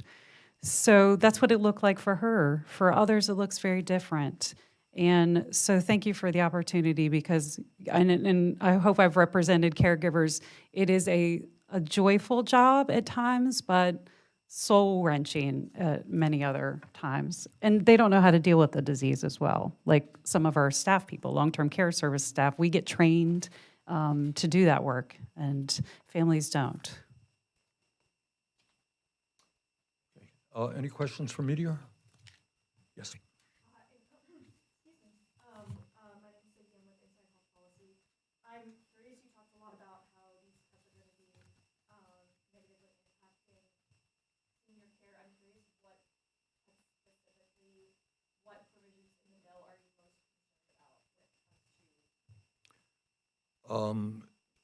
Nursing homes receive what percentage of their revenue from Medicaid? 70%? That's what I'm concerned about. All right, does anybody want to specifically answer what these cuts will mean? So in the nursing home setting, and I'm actually from the state of Georgia that has not been as impacted, particularly in the provider tax side. But the retroactive Medicaid provision, which we call Medicaid pending in the industry, is a huge. It's gone from 90 days to 60 days for a 60-day period. We barely get someone approved now in a 90-day period. So going to 60 days, I can't see how that happens. During that period of time, we're actually giving free care. So if that person's not approved, you know. The other huge concern I have is the bill obviously is pushing the responsibility straight onto the states and decide the states. And again, I come from a state that I think has been on the right side and will continue to be on the right side of aging. But you know, nationwide, we don't have many states that even have that fiscal position that Georgia has to be able to fill in those gaps. So again, any adjustments may not necessarily be cuts, right? But these are adjustments that would be extremely difficult. Even that retroactive process, we, the nursing home, is who is applying or assisting the individual to apply. That takes time. Most of these individuals, many living with dementia, they're not the best historians. We have to you know, check their finances. We have to see if there are any other bank accounts. So it's a process that we do on behalf of the elder. So very, very onerous indeed. And all of this, once again, starts at a moment when nursing homes are struggling today, struggling to get staff, struggling to pay staff the wages you would like to pay, et cetera. All right, other questions? Anybody else? All right, well, let me thank our guests today. I want to thank them. We've heard the word moral, and it's right. It seems to me, and I think to all of you, that in the richest country in the world, we should take care of our most vulnerable citizens with the respect and compassion and dignity that they are entitled to. Often, as you've indicated, after working their entire lives helping our society. And that is not the case today. So I want to thank you all for what you've done, and let's go forward together. Thank you all. All right, there we have it. Senator Bernie Sanders discussing the impact of the GOP Medicaid cuts on seniors. As he stated, it is broken and cruel, the system that is, and also that 1 out of 4 Americans can no longer fill their prescriptions, something the Democrats will continue to, in essence, really push as they approach midterms in the near future. We'll take a quick break, and we'll be right back.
All right, guys, back here on the Fox 5 Live Zone. It is now 1:26, 26 minutes past the top of the hour.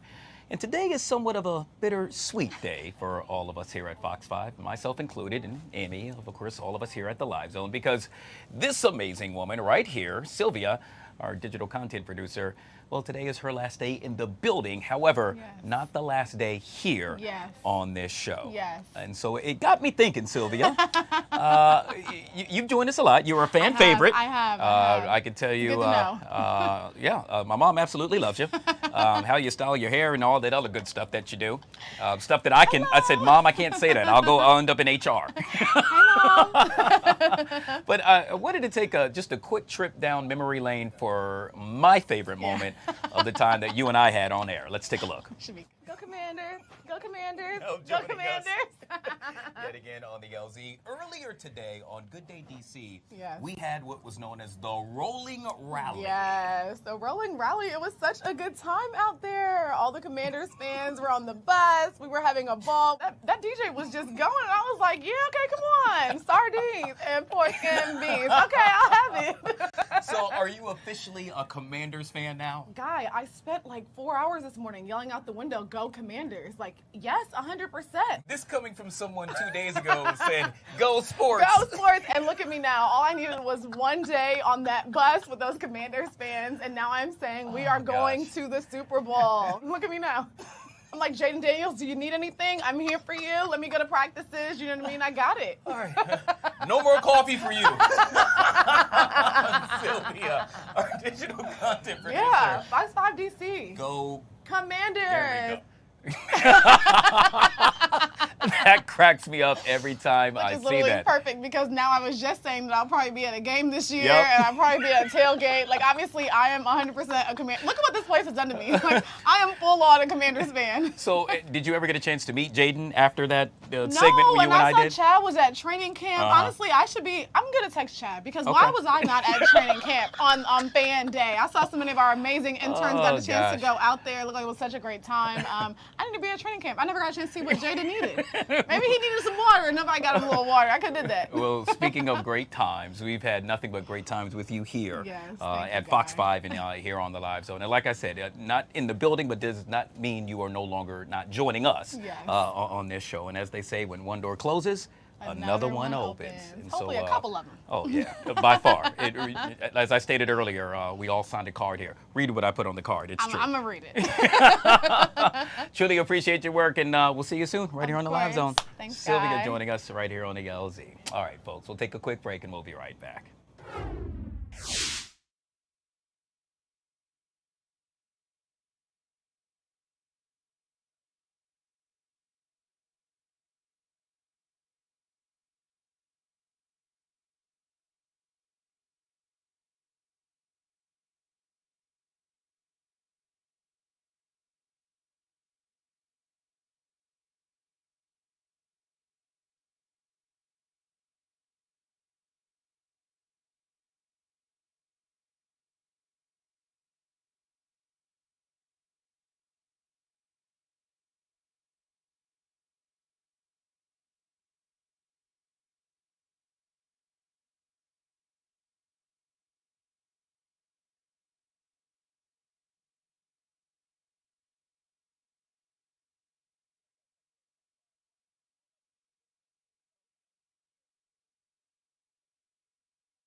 All right, guys, back here on the Fox 5 Live Zone on a Feel Good Wednesday. I always love when we have new guests on the show. And this guy, I'm telling you, he's not only good, he's real good. I'm referring to none other than Ronald Young Jr., audio producer, podcaster, you name it, he's doing it. But right now he's doing the Live Zone. Good to meet you and have you on the show, my man. Hey, it's great to be here. I'm happy to be here. One of the things that you get a chance to do is review movies, which we did Celebrity Dish earlier this morning. And it was interesting because Marissa made mention of F1, Superman, and Fantastic Four.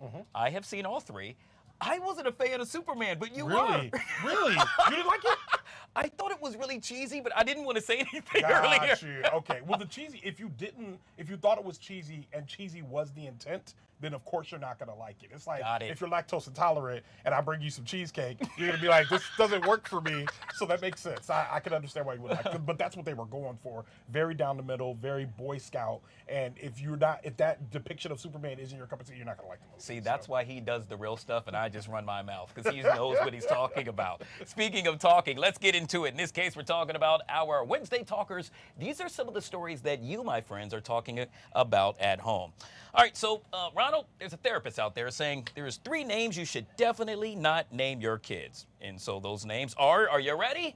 Rory, Rowan, and Aurora. Apparently, any name with R and O in it next to each other, you should cancel because it's hard to say. Now, you do know my name is Ronald. So I think this is nonsense propaganda. I won't be a part of this. I cannot believe you set me up like this. You know, it's funny because I'm just realizing that. So, ladies and gentlemen, this is his first time and last time on the show. Goodbye, sir. I just think that's so interesting, though, because, yet again, the therapist is stating that because it's hard to say one shouldn't actually name their child that.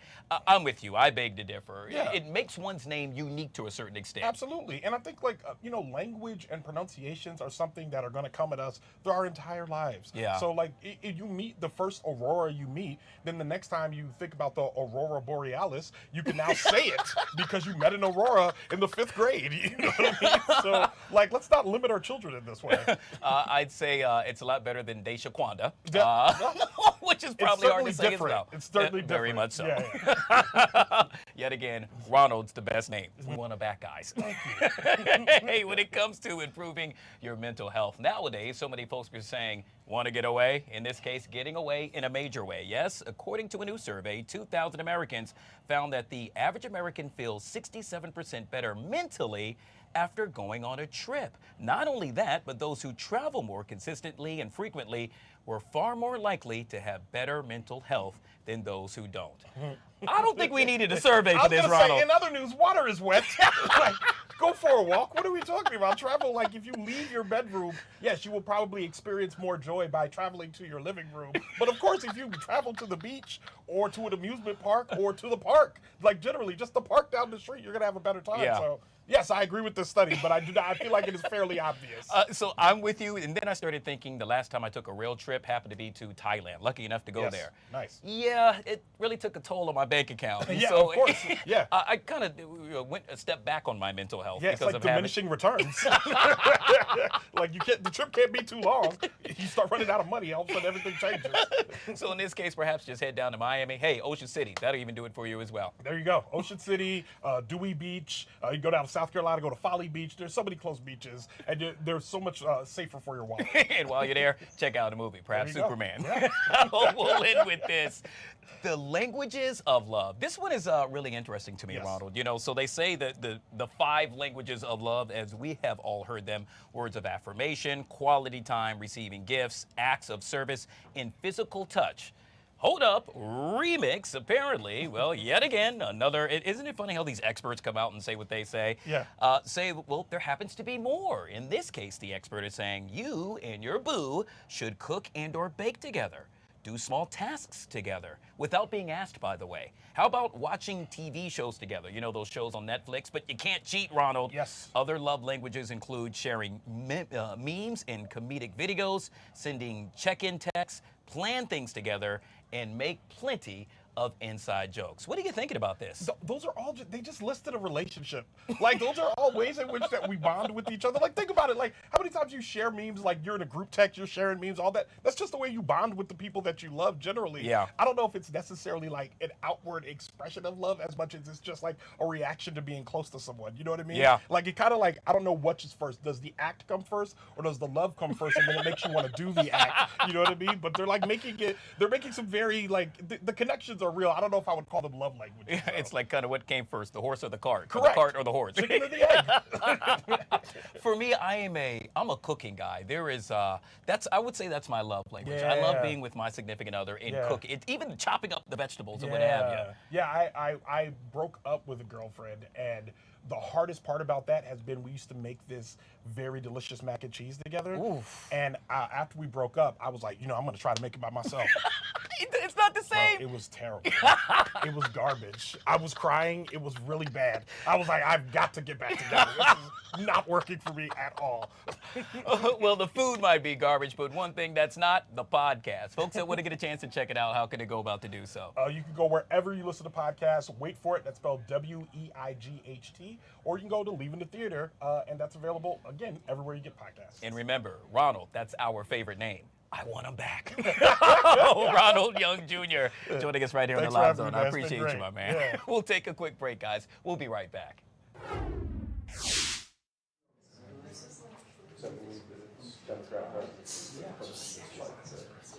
Mm-hmm.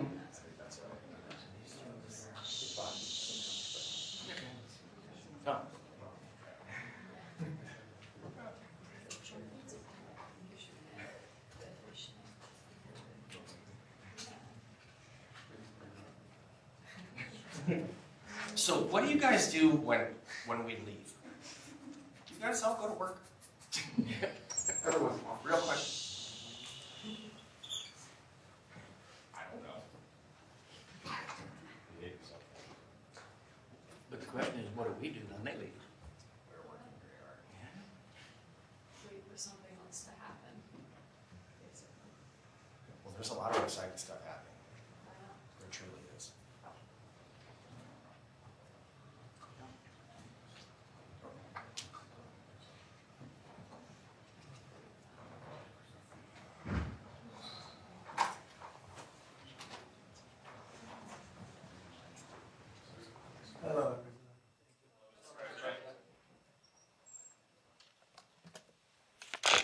Nice to see you.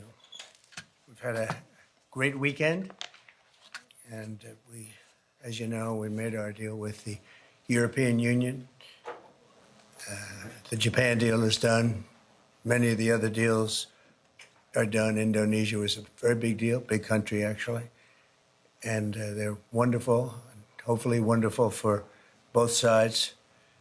But it's literally trillions of dollars ultimately being brought into our country. And it was something that had to be done, and it is being done, and it's being done properly. We're now negotiating with various other countries, and the rest we're just sending out the bill to. We send a bill, we send a letter saying that you'll pay a certain tariff. Obviously, that's most of them because you have, as you know, hundreds of countries, a lot of countries out there. So we look at the deficit, or we look at the surplus, and we look at the country and how the country's treated us, and lots of other things go into the equation. And we make a decision as to what that tariff will be, and it's a pretty standard letter from that point on. And I want to tell you, this is something to me, it's a VA bill signing, and it's very important to me and to many of the people in this room. So I'm thrilled to sign the VA Home Loan Program Reform Act into law, and that is something that they've wanted to do for a long time. This legislation provides desperately needed relief to veterans and their families who have fallen behind on their mortgages, of which there are a lot, because we have somebody that doesn't want to lower interest rates. And probably won't lower them today. It's a really sort of an amazing situation. And it helps keep our promise to end veterans' homelessness. And we're going to do that for America. We're going to do that for our great veterans. I'm thrilled to be joined by the bill's sponsor, Congressman Derek Van Orden. Where is Derek? Right here. Derek? Hello, Derek. I didn't see you back there. Well, I'm a Navy SEAL. I snuck out. Let's see. And Mike, how are you, Mike? Mr. President. These two gentlemen are terrific. They are working together, and they've been working together, Mike, a long time on this. So I just want to thank you both, and I'll ask you to say a couple of words. An estimated 61,000 American veterans are in danger of losing their homes, as you know. But thanks to this bill, the Department of Veterans Affairs will be empowered to pay loan holders the necessary amount to prevent foreclosures on our veterans, so our veterans won't be foreclosed and put out onto the streets. It's very important. This bill also creates a 5-year partial claim program that could benefit up to 7 million veterans. That's the kind of numbers you're talking about. It's big stuff. The costs of the program are fully offset and will add nothing at all to debt. This common sense legislation had overwhelming support and passed unanimously in the House and the Senate. Wow. When was the last time that happened? That's pretty impressive. My administration is committed to doing everything possible to ensure that our veterans are treated with respect and treated as well as anybody in this country. They're so important. They're so great. They've suffered so much in many cases. In May, I signed an executive order to open the National Center for Warrior Independence in Los Angeles, California, which will house up to 6,000 homeless veterans. You know, until we came along, they treated the veterans far worse than the illegal immigrants. They came in, they were staying in hotels, luxury hotels, and the veterans are staying outside of the sidewalk on the same hotel. Some pictures are just incredible. In addition, we'll also be opening a full-service VA center in New Hampshire, which is the only state in the union to not have a VA center. And I made that promise to the people of New Hampshire a long while ago, and we got it done. It's the only state that doesn't have, and yet you have a lot of veterans in New Hampshire. We're slashing the wait times at VA medical centers, and we're bringing back VA choice and VA accountability, which I had and the Democrats abandoned. It made it so much better. Accountability, meaning if you treat our veterans badly, we treat you badly. You get fired and beyond that. And VA choice is you can get out and you can, if you don't have a doctor ready, willing, and able to take care of you within the VA, you go outside, you go see a doctor, you get better, and we pay the bill. and the veterans loved it. We had a 92% approval rating. And what did the Democrats do? They came along and they ended both of them, and they hired back many of the people that we fired. We fired people and replaced them with great, loving people. But we fired people who were sadists. In many cases, they were sick. They were thieves. They were stealing. And they hired them back. The accountability, meaning the VA accountability, it was a big deal getting it passed because you have unions, you have all sorts of problems to go through. We got it through everything. And the Democrats, as soon as they got back, they hired many of the worst people right back, and we're getting rid of them. But I want to thank the two gentlemen standing behind me, and I'd like to ask you just to say a couple of words, and then we'll take a few questions if you'd like, and we'll sign the bill, and our veterans will be very happy about it. Thank you. Mike, do you want to start? Sure. Well, first off, thank you, Mr. President, for signing this bill today. Let me tell you that not only this bill, which will help make sure that those veterans have got themselves in a situation where maybe they would be foreclosed on, it gives them just a little bit extra help without the government going into a banking business like what we had with the previous administration. I also want to say thank you too, though, for appointing Doug Collins as our secretary for the VA. As chairman of the VA, having the opportunity to work with Doug, one, because we worked together before, but he has the right attitude, and the attitude is the VA is not about bureaucracy. It's about the veterans, and we want to keep it that way. That doesn't mean we don't have a good workforce. What it means is that workforce is focused on the veterans, not on making sure that the VA grows, but making sure that the VA does the job it's supposed to do. And thank you, Mr. President, it's your leadership that allows that to happen. Thank you, everybody, for coming here today. Thank you, Mr. President, for hosting us here.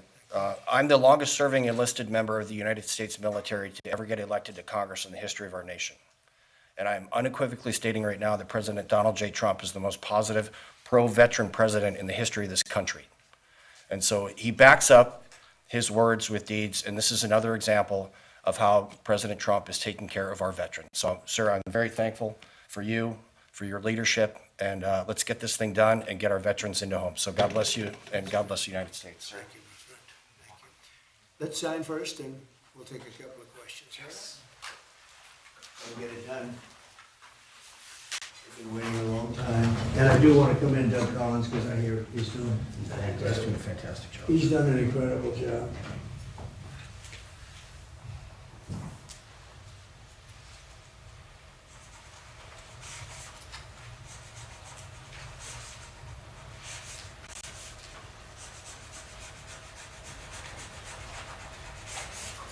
Okay.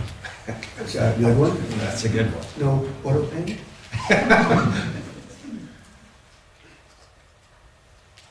It's a very important bill, and we want to thank everybody for the great help, but in particular, you two guys have done a fantastic job. Thank you very much. Okay, take a pen. I'll keep that one. Take a pen. Take another pen. And we'll take them and give them to the other people to help. Okay? Very well. Okay, questions? Mr. President, you said that higher interest rates are making it harder for veterans to refinance. In a stronger than expected GDP report this morning, what do you say to analysts who worry that lowering interest rates would actually lead to inflation? Well, if that happens, then we just raise them. What you do is you lower them, and let's see if there's inflation. Right now, there's no inflation. Everybody thought there would be. All we have is billions of dollars of cash pouring into our country from other countries that took advantage of us for many, many years. You know, they were taken advantage of. We were like the stupid people that didn't know what they were doing. They took advantage of us. Other countries, friend and foe. And by the way, the friend was oftentimes much worse than the foe when it comes to trade.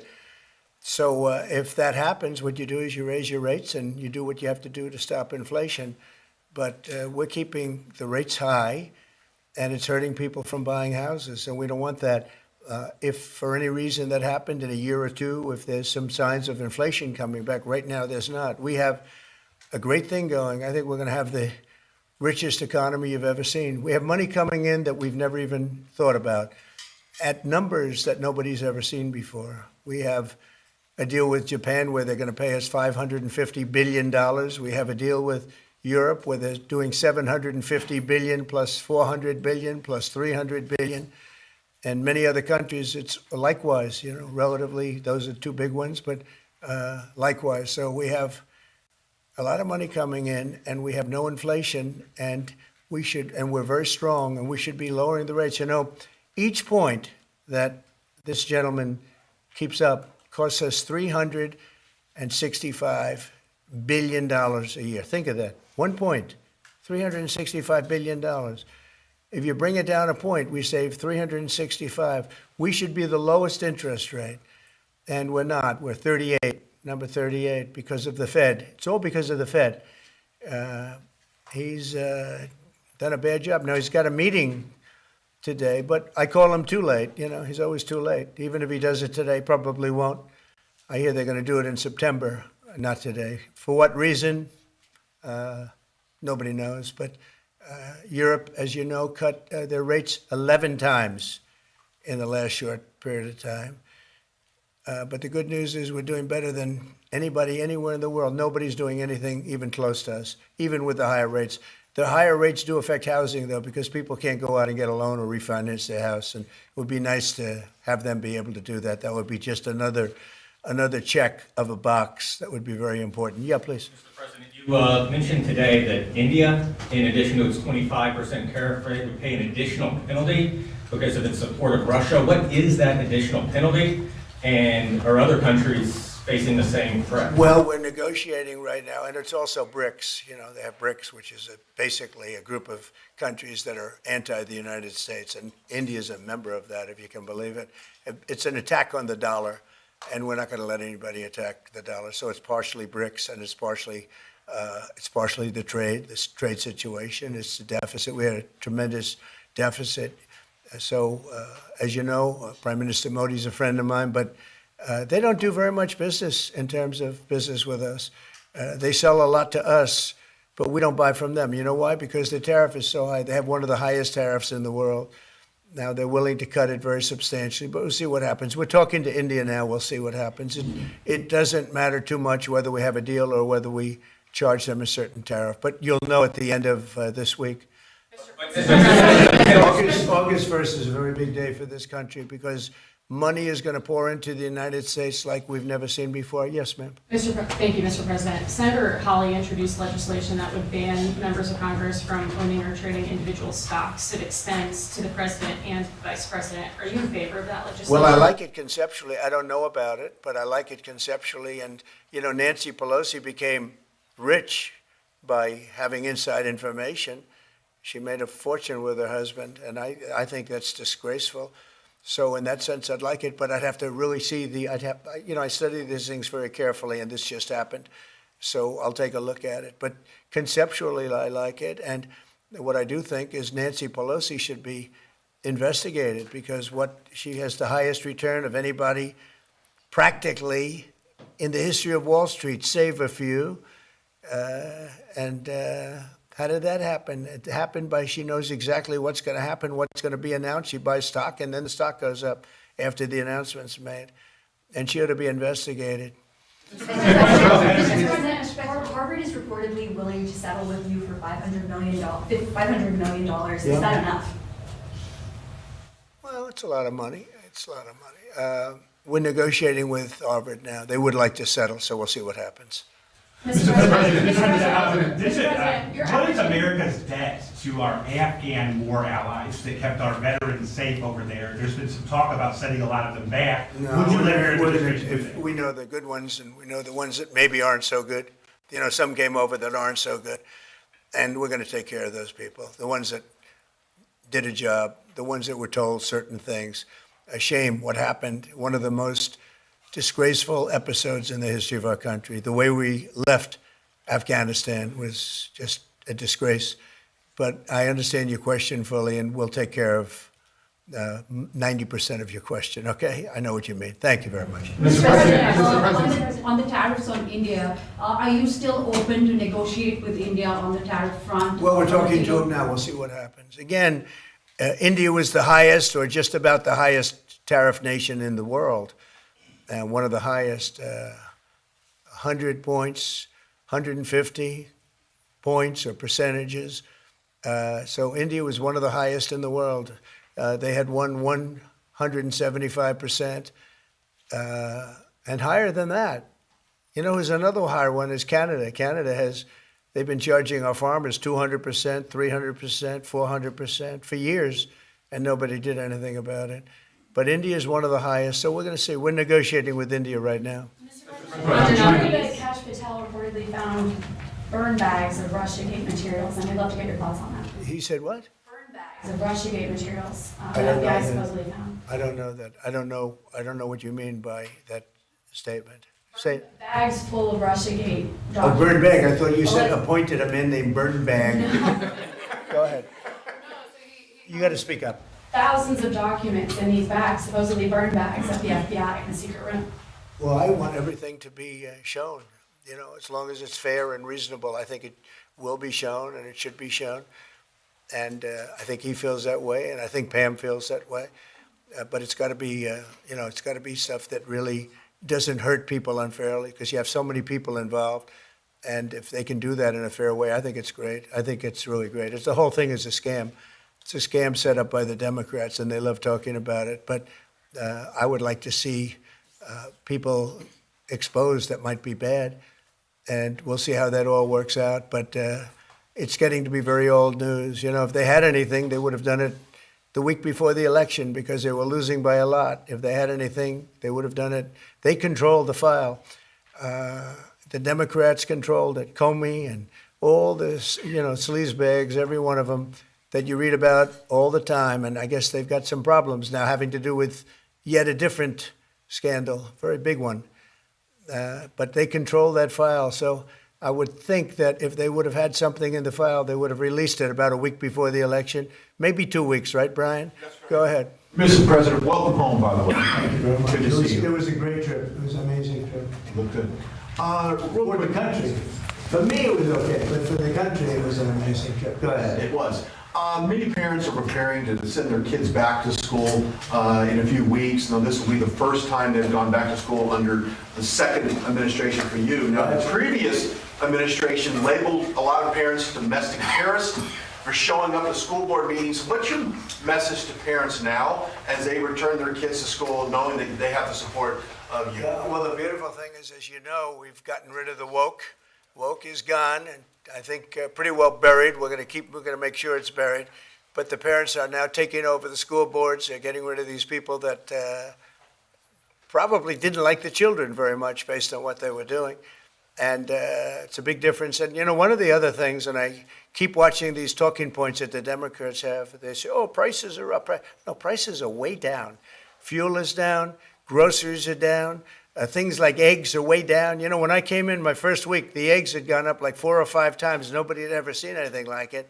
All right, yet again, President Trump speaking from the White House. As we wrap up our show, I want to remind you that tonight, yes, tonight, beginning at 7:30, if you haven't seen it, it is All That and then a Bag of Chips. I'm talking about Do You Like It or Not with our very own producer, Chris, hosting the show. It allows you at home, you guys and gals that are watching right now, to truly be a star enjoying the show as well. You could watch it by downloading the Fox local app, and or you could watch it on the Fox YouTube page as well. Hey, don't forget tomorrow, beginning at 12 noon, Commanders Training Camp. Chad Ricardo is back in a major way, discussing all things Commanders with the players. Perhaps we even get a coach or two. Later on this afternoon, in just about a half hour or so, the Federal Reserve Board Chairman Jerome Powell will hold a news conference following a Federal Open Market Committee meeting. Yet again, you can check that out on our YouTube page. And then at 4:30, President Trump delivers remarks yet again at the White House on a new initiative. I know we keep on saying it, and you need to keep on doing it. And that is stream all things with regard to what we have going on. And you can do so by clicking on that QR code that's right there on your screen. The Take, coming up next, right here on Fox 5.